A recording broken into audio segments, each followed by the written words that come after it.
बिस्मिल्लाहिर्रहमानिर्रहीम। अस्सलाम वालेकुम। आज 3 जुलाई बरोज़ बुध हम बात करेंगे दो अहम इशूज़ के हवाले से। जस्टिस आसिम हफीज़ साहब हैं, सीनियर जज हैं लाहौर हाई कोर्ट के, और वो इलेक्शन ट्राइब्यूनल हैं जस्टिस आसिम हफीज़ साहब बहावलपुर बेंच में।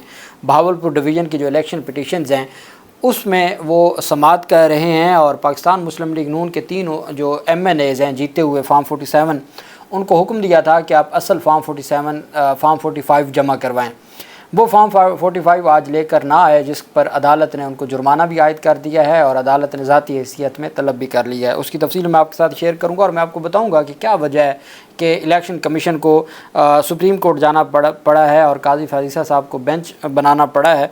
असल मामला यह है कि जो election tribunal Lahore high court के हैं या इस्लामाबाद हाई कोर्ट के हैं, चूँकि ज़्यादातर केसेस पंजाब में थे, तो वो किसी भी सूरत में पीछे हटने को तैयार नहीं है, और वो हर सूरत धांधली को बेनकाब कर रहे हैं और बड़े तगड़े फ़ैसले दे रहे हैं।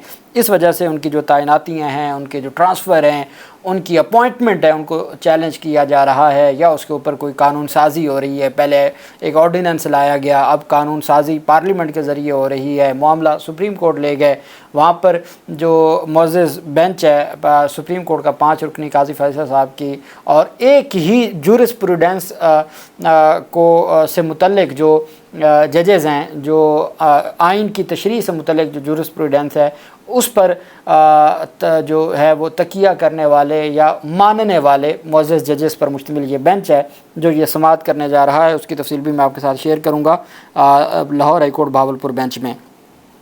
आज इस्लामाबाद हाई कोर्ट में बड़ी अहम समाअत हुई है। एक तो जस्टिस अतर मिनल्ला साहब का फ़ैसला, जो वफाकी हुकूमत की अपीलें ख़ारिज की हैं और अतर मिनल्ला साहब का फ़ैसला बहाल किया गया है, और एक जस्टिस मियां गुल हसन औरंगज़ेब साहब ने बहुत अहम समाअत की है। उसकी तफसील भी मैं आपके साथ शेयर करूँगा। आप जानते हैं कि रावलपिंडी में 9 मई के वाक़यात में जो पाकिस्तान तहरीक इंसाफ के कारकुनान गिरफ़्तार हुए, 33 कारकुनान के जो मोबाइल फ़ोन थे, उनके जो पासपोर्ट थे, उनके जो डेबिट कार्ड थे या क्रेडिट कार्ड थे या ATM कार्ड थे, वो मार्केट में बेचने का इंकशाफ हुआ था, और पुलिस वालों ने मार्केट में बेचा, जिस पर फिर दहशतगर्दी अदालत के जज ने कहा कि भाई आप ये 33 कारकुनान हैं, अब ये रिहा हो चुके हैं, तो आप इनको सुपरदारी में इनकी जो चीज़ें वो वापस करें। अब वो जो बरामदगी बनी हुई थी, अब असल बात तो ये हुआ कि रिकवरी मेमो बना हुआ था, उसमें लिखा हुआ था कि ये सारी चीज़ें इनकी थी, लेकिन वो मार्केट में बिक गई थी। तो उस पर फिर दहशतगर्दी अदालत के जज मलिक एजाज आसिफ साहब ने पहले कहा कि जी पुलिस इंक्वायरी करे।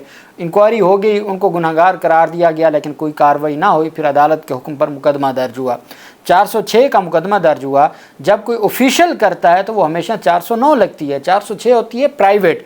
अगर कोई प्राइवेट शख्स, यानी मैं हूँ और मेरी कोई पैसे हैं या कोई चीज़ है, मैं अमानतन किसी के पास रखवाता हूँ और वो उसको खुर्द बुर्द करता है, तो ब्रीच ऑफ ट्रस्ट है, तो वो 405 की डेफिनेशन के तहत 406 लगेगा। कोई बैंक वाला करता है तो वो 408 लगेगा, कोई सरकारी मुलाजिम करता है वो 409 लगेगा। तो आज ये पेशरफ सामने आई है कि जिस्मानी रिमांड के बाद जब उनको अदालत में पेश किया गया, डिस्ट्रिक्ट एंड सेशन अदालत रावलपिंडी में जो है वो मुलज़म सदाकत, जो पुलिस मुलज़म था, पुलिस एहलकार था, उसको पेश किया गया, और तफ्तीशी अफसर ने अदालत को इन्फॉर्म कर दिया कि हमने मुकदमे में सेक्शन 409 ईजाद कर दी है, ऐड कर दी गई है।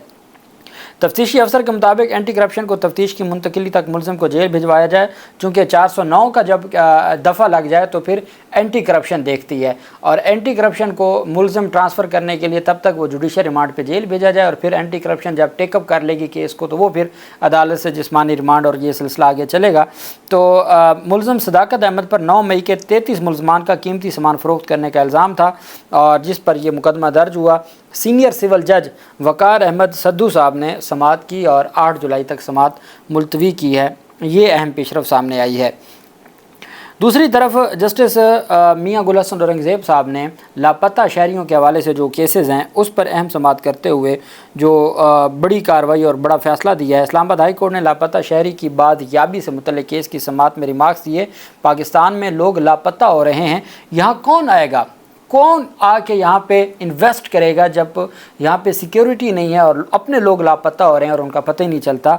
20 साल से लापता एबटाबाद के शहरी अतीकुर रहमान की बादयाबी की दरख्वास्त पर जस्टिस मियां गुल हसन औरंगज़ेब साहब ने समाअत की, जिसमें दरख्वास्त गुजार हाजरा बीबी ने इस्तदा की कि जबरी गुमशुदगी अफराद कमीशन के प्रोडक्शन ऑर्डर पर अमल दरामद का हुक्म दिया जाए। दौरान समाअत अदालत ने कमीशन हुकाम से मुकालमा करते हुए कहा कि आम केसेस में 100 दफ़ा करें, लेकिन इस किस्म के केसेस में हम पर बहुत बोझ होता है। ये किस किस्म का کمیشن ہے، حکام نے عدالت کو بتایا کہ یہ کیس سپریم کورٹ میں 2007 سے چلتا رہا ہے، جس پر عدالت نے استفسار کیا کہ پروٹیکشن آرڈر پر عمل درآمد نہ کرنے پر کمیشن نے توہین عدالت کی کارروائی کیوں نہیں شروع کی، جس پر حکام نے عدالت میں کہا کہ توہین عدالت کسی انفرادی شخص کے خلاف ہوتی ہے، ادارے کے خلاف نہیں ہوتی۔ جسٹس میاں گل حسن اورنگزیب نے دوران سماعت ریمارکس دیے کہ میں حکومت کی پوزیشن دیکھنا چاہتا ہوں کہ کیا یہ ہے کہ جنہیں ہم اٹھاتے ہیں اٹھائیں گے، اور کیا حکومت کی یہ پوزیشن ہے کہ جو مر جاتا ہے تو مرتا رہے، جو زندہ ہے وہ زندہ رہے، جو غائب ہے وہ غائب رہے، اور ہم یہ کرتے رہیں گے۔ پاکستان میں لوگ لاپتہ ہو رہے ہیں، کیوں کوئی یہاں آ کے انویسٹ کرے گا؟ عدالت نے کہا آپ امید کرتے ہیں کہ ڈالر 280 سے نیچے آ جائے گا ان حرکتوں سے اور ان کارناموں سے، وہ کیوں آئے گا جب یہاں یہ ہو رہا ہے؟ کمیشن کہتا ہے پروٹیکشن آرڈرز پر ہمارے پاس عمل درآمد کا کوئی اختیار نہیں ہے، ہمارے جو کمیشن میں کوئی ایسے لوگ تو ہیں جو پاکستان کو بدنامی سے بچائیں۔ ججز جب قانون کے تحت کام کرتے ہیں تو ہمارے خلاف ہو جاتے ہیں یہ لوگ کہ تم نے قانون کے مطابق کیسے کام کیا۔ ہم ہر چیز کے لیے تیار ہیں، ہم یہاں پبلک سروس کے لیے بیٹھے ہیں۔ عدالت نے لاپتہ افراد کیس میں معاونت کے لیے اٹارنی جنرل کو طلب کر لی، اور عدالت نے کہا کہ وہ اس حوالے سے تفصیلی آرڈر پاس کریں گے، اور وہ ہر صورت جو عوام پاکستان ہیں ان کے تحفظ کو یقینی بنائیں گے۔ ایک اسی طرح لاپتہ شہریوں سے متعلق کچھ جرمانے عائد کیے گئے تھے اور ایک تگڑا فیصلہ دیا گیا تھا۔ اطہر من اللہ صاحب جب اسلام آباد ہائی کورٹ میں تھے، اس کے خلاف اپیلیں دائر کی تھیں حکومت نے۔ ان اپیلوں پر آج ڈویژن بینچ نے سماعت کی۔ چیف جسٹس عامر فاروق صاحب کی سربراہی میں ساجد محمود، عمر عبداللہ، مدثر نارو اور دیگر کی بادیابی کیس کی سماعت chief justice Islamabad high court عامر فاروق اور گل حسن اورنگزیب صاحب نے کی۔ درخواست گزار ماہرہ ساجد کی جانب سے بیرسٹر عمر اعجاز گیلانی پیش ہوئے۔ سماعت کے آغاز پر جسٹس عامر فاروق نے دریافت کیا کہ جی ایڈیشنل اٹارنی جنرل صاحب کوئی خوشخبری ہے، لاپتہ افراد آ گئے ہیں؟ ایڈیشنل اٹارنی جنرل منور اقبال دوگل نے جواب دیا کہ لاپتہ افراد کی بادیابی سے متعلق تاحال پیش رفت نہیں ہوئی۔ لاپتہ شہریوں کی عدم بادیابی پر chief justice Islamabad high court additional attorney general پر برہم ہو گئے۔ چیف جسٹس نے کہا کہ کئی سال گزر گئے ہیں، کہاں ہیں یہ لاپتہ افراد؟ ہر بار آپ آ کر کہتے ہیں کہ پروگریس ہو رہی ہے، کتنا وقت دیں آپ کو؟ آپ ہر بار وقت مانگ لیتے ہیں، پہلے کئی بار اٹارنی جنرل پیش ہو چکے ہیں، خالد جاوید خان بھی پیش ہو چکے ہیں، ہم کیا کریں؟ پھر جو جرمانہ عائد ہوا اسے ڈبل کر دیتے ہیں، کیا کریں؟ پھر وزیر اعظم کو بلا لیں۔ ان کا کہنا تھا کہ کئی سالوں سے یہ کیسز زیر سماعت ہیں، نہ لاپتہ افراد بادیاب ہوتے ہیں، نہ کوئی پیش رفت ہوئی۔ جسٹس میاں گل حسن اورنگزیب صاحب نے ریمارکس دیے کہ کوئی پروگریس تو بتائیں نا کہ ہوا کیا ہے، اب کر کیا رہے ہیں۔ ایڈیشنل اٹارنی جنرل نے بتایا کہ حکومت نے کمیٹی بنائی ہے اور وہ حتمی مرحلے میں ہے، کچھ وقت دے دیں۔ جسٹس عامر فاروق نے بتایا کہ سیدھا بتائیں بندے کدھر ہیں۔ منور اقبال دوگل نے کہا کہ تمام کوششیں کی جا رہی ہیں، کسی بندے کے بارے میں یہ نہیں کہا گیا کہ کسی ادارے کے پاس ہے۔ چیف جسٹس نے کہا کہ ہمارے لیے اپیلوں پر فیصلہ کرنا بہت آسان ہے، جو جرمانے ہو چکے ہیں وہ ہم ڈبل کر دیں گے۔ ہر سیکٹری اور آئی جی اپنی تنخواہ سے جرمانہ دیتا جائے گا، یہ بڑا آسان طریقہ ہے۔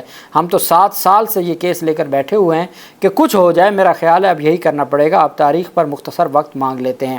انہوں نے مزید دریافت کیا کہ معجزہ ہونے لگا ہے کہ کیا حتمی مرحلے میں ہے، یہ صرف لالی پاپ ہے، یہ ججز کے ریمارکس ہے جو آپ ہمیں دے رہے ہیں۔ اس طرح کے مقدمات میں اٹارنی جنرل خود پیش کیوں نہیں ہوتے؟ کیا اس سے زیادہ بھی کوئی اہم معاملہ ہو سکتا ہے؟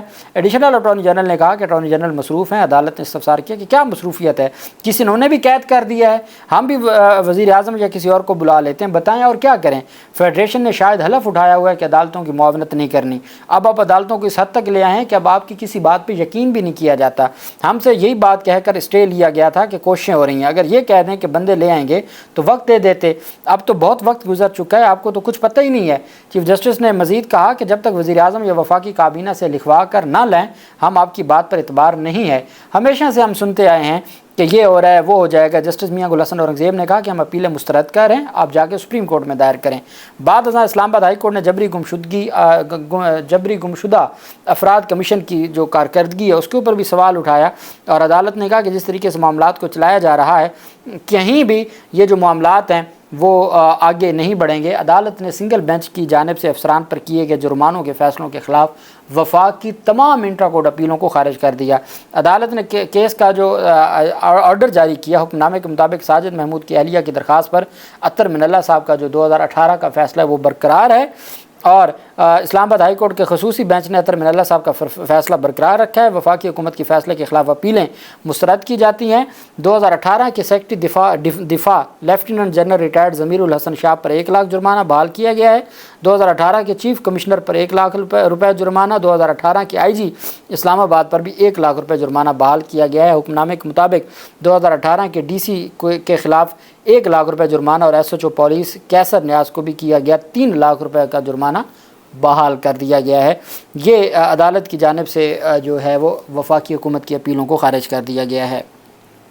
आखिर में हम बात कर लेते हैं लाहौर हाई कोर्ट में जस्टिस आसिम हफीज़ साहब जो कि मुअज़्ज़ज़ जज हैं लाहौर हाई कोर्ट के, और वो समाअत कर रहे हैं इलेक्शन ट्राइब्यूनल बहावलपुर। अच्छा, ये वो जज साहब हैं जिनका नाम जब भेजे चीफ जस्टिस मलिक शहजाद साहब ने, तो उस वक्त जिन जजेस के नामों पर अप्रूवल नहीं हुई थी और पैनल नाम मांग लिए थे, उसमें आसिम हफीज़ साहब भी थे, मिर्ज़ा वकास रऊफ़ भी थे पिंडी वाले, और लाहौर से जो शाहिद करीम साहब थे।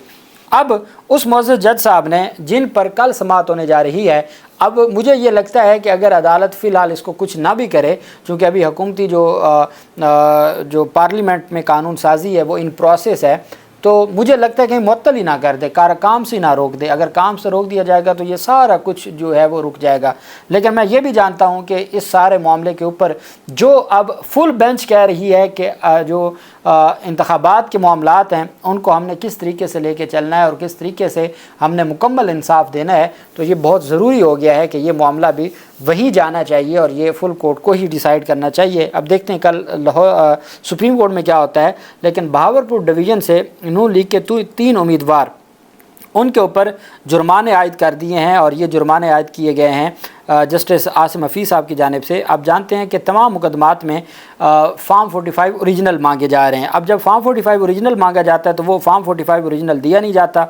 समीउल्लाह चौधरी PTI के समीउल्लाह चौधरी, असगर जोया और उस्मान चन्नड़ जो है उन्होंने अपने फार्म 47 ट्राइब्यूनल में पेश कर दिए हैं। पाकिस्तान तहरीक इंसाफ के तीनों उम्मीदवारों ने अपने असल फार्म 45 ट्राइब्यूनल में पेश कर दिए। नून लीग के ज़हीर चन्नड़, इकबाल चन्नड़ और राना तारिक वो गैर हाजिर रहे और वो ट्राइब्यूनल में पेश ही नहीं हुए। जस्टिस आसिम हफीज़ साहब ने तीनों पर 20-20 हज़ार रुपये जुर्माना आयद करते हुए 5 जुलाई को ज़ाती हैसियत में पेश कर लिया। आज 3 जुलाई है, परसों के लिए ज़ाती हैसियत में पेश कर लिया है, और अदालत ने कहा है कि अगर फार्म 45 नहीं आएंगे तो फिर और कोई ऑप्शन नहीं है। जो तारिक जहांगीरी साहब ने कहा था कि फिर हम इनकी नेशनल असम्बली की मेंबरशिप मुअत्तल कर देंगे। तो मामलात गंभीर होते जा रहे हैं, और अगर मुअज़्ज़ज़ सुप्रीम कोर्ट ऑफ पाकिस्तान ने कोई फौरी रिलीफ ना दिया तो ये जो ट्राइब्यूनल हैं ये 1 महीनों में, ये जुलाई और अगस्त का महीना है, इसमें ये इन केसेस को मुकम्मल तौर पर फाइनली डिसाइड कर देंगे। अल्लाह पाक पाकिस्तान का हामी नासिर हो। बहुत शुक्रिया। अल्लाह हाफ़िज़। पाकिस्तान ज़िंदाबाद।